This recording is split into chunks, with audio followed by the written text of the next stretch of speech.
Hi, I'm Mike Osbester, one of the leaders of the Railway Work, Life and Death project, which I'm hoping you'll be interested in. Our project is looking at accidents to British and Irish railway workers from the late 19th century through to the start of the Second World War. We're a joint project based at the National Railway Museum, the Modern Record Centre at the University of Warwick and the University of Portsmouth, working with the National Archives of the UK and with help and support from the Office of Rail and Road, the current rail industry regulator. Our project is driven by volunteers and we're immensely grateful for all of their hard work and what they're doing, and we couldn't do it without them. What I'd like to do with you today is to have a look at one of the types of records that is in our project and that we're making available to you, hopefully so that you can use in your research. It's this volume here, a volume of accident reports produced by the Ministry of Transport railway inspectors in the 1930s. We've been lent this volume by the Office of Rail and Road, and again we couldn't do a lot of what we're doing without their help, so we're immensely grateful to them for that. One thing we're fortunate for in this project is that the state appointed a series of inspectors to investigate accidents to railway workers, starting from the 1890s and carrying on through to the present day. They've left a really helpful documentary record of their investigations that we're making more widely available to you in this project. Volunteers at the National Railway Museum have been working through these reports and entering those details into a database that's freely available from our website for you to search and use in your research. We'd love to hear about it if you are making use of it, so do please let us know. What I'd like to do today is just have a quick look through a few reports drawn from here that show some of the things that you can learn from these reports and from the resources that we're making available to you. It's probably worth starting by saying that there are different types of inspectors and they investigated different types of accidents.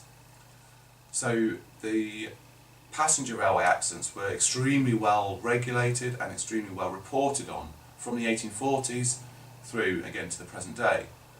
Those reports tend to be in great depth, stretching over several pages. So if we had a look at a typical case, again this volume from 1931 and 1932, just the first case that I'm pulling up here, an accident on the London Midland and Scottish Railway on the 3rd of January 1931 near Carlisle, and we have a tremendous amount of detail stretching over several pages. Big description of what happened, the area, the engine and the coaches that were involved, the effects of the accident, lots of witness testimony from those involved, and then the report setting out the conclusions of the inspector. So far we're stretching to 17 pages of detail already. This is not untypical. There's plenty of an enormous amount of detail. 26 pages before you get to the appendix, which details some of the key issues and sometimes accompanied by maps and diagrams of what happened. So we have a huge variety of detail. What I'd like to contrast that with is what we get in the worker accident reports. It might come as no surprise that there was less detail in the worker accident investigations, partly because there are an enormous amount more worker accidents and there wasn't time to investigate them in the same level of detail. Indeed, there wasn't enough time to investigate all the accidents. So, only around 3% of all worker accidents were investigated, and again there are varying reasons for that, which I shan't go into now. What we end up with is a series of relatively short reports, an example of which we see here. On this page there are, actually across this double page spread, there are 5 reports given, the longest of which is 3 or 4 paragraphs. The shortest of which we're going to look at is just over 2 paragraphs long, and that's an accident to Thomas Williams, an engine driver, on the 2nd of February 1931 at Wellington in Staffordshire. Unfortunately, the accident led to the amputation of Williams' leg above the knee. Williams was driving a shunting engine, and as the inspector, William Cook, rather euphemistically put it, Williams left the engine for a natural purpose after instructing the fireman to carry on working. Presumably he went to use the loo. So he was off the engine, the fireman was carrying on driving. Again, part of the fireman's training, so not unnatural that this would happen, not unheard of by any stretch of the imagination. And when he came back, when the driver, Williams, came back to get on the engine again and carry on, he tried to get on whilst it was moving. He slipped off the step leading on up to the footplate, fell off the engine into the space next to the tracks with his leg over on the rails, and the engine ran over it, crushing it. And as it says, unfortunately several operations were deemed to be necessary, and the leg subsequently had to be amputated above the knee. So obviously a very severe case. We get a tiny bit more detail about the engine steps and so on, and the conditions at the time, and then the conclusion: the accident may be attributed to misadventure. So we have a little bit more about the person involved, what happened, conditions of work, and the method of working as well. So we learned something about the person involved, and we learned something about how railway operation was carried out at the time. Some of the reports are slightly longer as well. Not masses, perhaps sometimes stretching to a page, maybe a little bit more on occasion.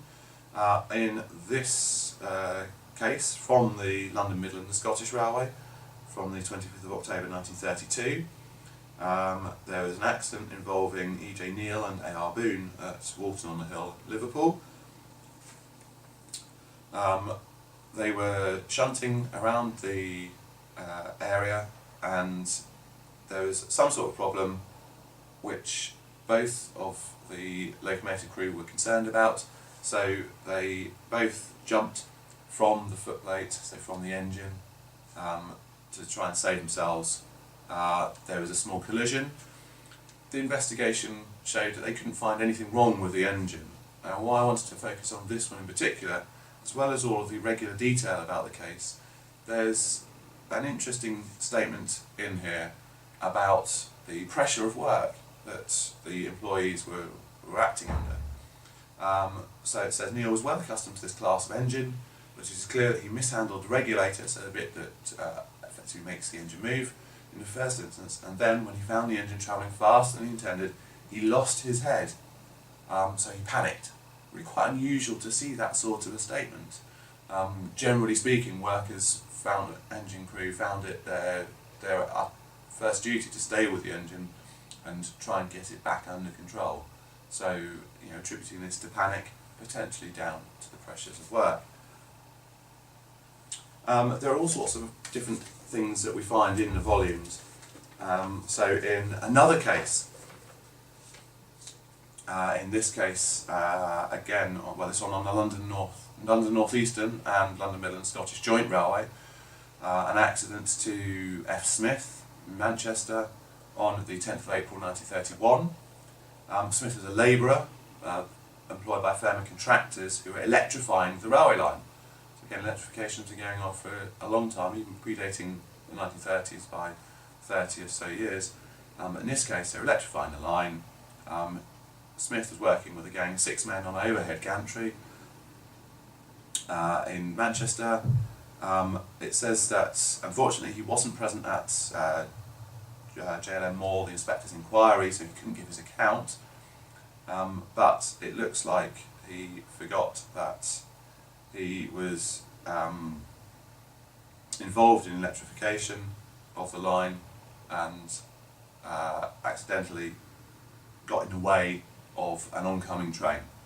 So not ideal, but also not an uncommon situation. This is a dangerous environment in which workers, largely men, were expected to perform their duties. So again, we get the sense of how the system was operating and the people involved. As I mentioned, Smith in that case was a contractor. One of the things about the volumes and the accident reports that we're making available to you is that not all of the people involved were railway employees. You do find quite a few people who were contractors working on the railway, or who had some reason to be in and around the railway premises. So in another case, from the 20th of June 1931 at Chorley, Joseph Walmsley, who's 56 years old, was unfortunately killed whilst on railway premises, but he was a postman. So he was crossing between two platforms at Chorley, not via a footbridge if one was available, but via a path across the tracks, and unfortunately he was knocked down, run over by a passenger train that was passing at the time. Sadly, again in this case, particularly tragic that he lingered on for some time after being hit by a train and died 9 days later.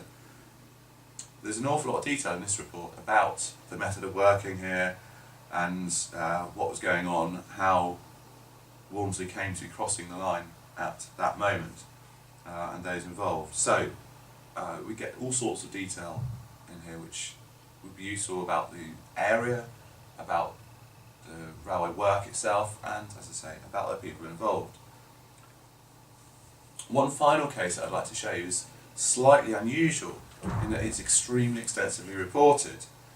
So this was an accident that took place on the 9th of November 1932 on the London Midland and Scottish Railway, south of Watford Junction Station. Now the reason this one has so much detail, it stretches to 4 pages, unusual level of detail, including some discussion about the rules and regulations, what was going on at the time, conclusions. The reason there's so much detail is that 5 permanent way staff, so these people who are working along the track, were killed. So AJT Kent, AG Money, SG Hunt, J Woolhead and JC Saunders, and another was injured, F Moore. Again, this is a real difficulty with the method of work, that men are being expected to work in and amongst moving trains, particularly when they're maintaining the tracks. It means that when something happens, when a group of men are working together, are hit by a train, often at speed, the results tend to be catastrophic. So this one received a fair degree of press attention, the accident itself, 9th of November 1932, because it was so unusual, because so many people were killed. So there was obviously a need to investigate further, and there was concern, we see it in other reports from this period, about the numbers of track-based employees who were being knocked down. So they looked into all sorts of factors about whether the men were prepared to do their work, in terms of whether they were adequately given the right information and so on, about the train that hit them, and the engine crew there, and whether it might be possible to investigate some sort of mechanical or electrical means of warning to give advance warning of the approach of a train. Also some discussion and concern at this time from the union as well, the major union at this time for track workers, the National Union of Railwaymen, about the use of what we call lookout men, so specific dedicated members of staff who were available and their only duty was to warn of oncoming trains. There was some discussion at the time because it was optional whether or not to appoint one member of staff to do this, in most cases, which meant that the foreman who was leading the permanent way gang had to make a decision. Do you take a member of staff away from actively doing the work in terms of maintaining the line, repairing the tracks, to act as lookout and so slow things down, which might incur the wrath of the company, or do you take a chance and keep the full strength of workers and get the work done on time, but you're not protected sufficiently, potentially, in terms of oncoming trains? So it's a real dilemma, and the trades unions, National Union of Railwaymen in particular, now the RMT, were really quite vocal about this, saying this really isn't fair. It's not fair to make the men decide this if they get in trouble for not getting the work done as quickly as possible.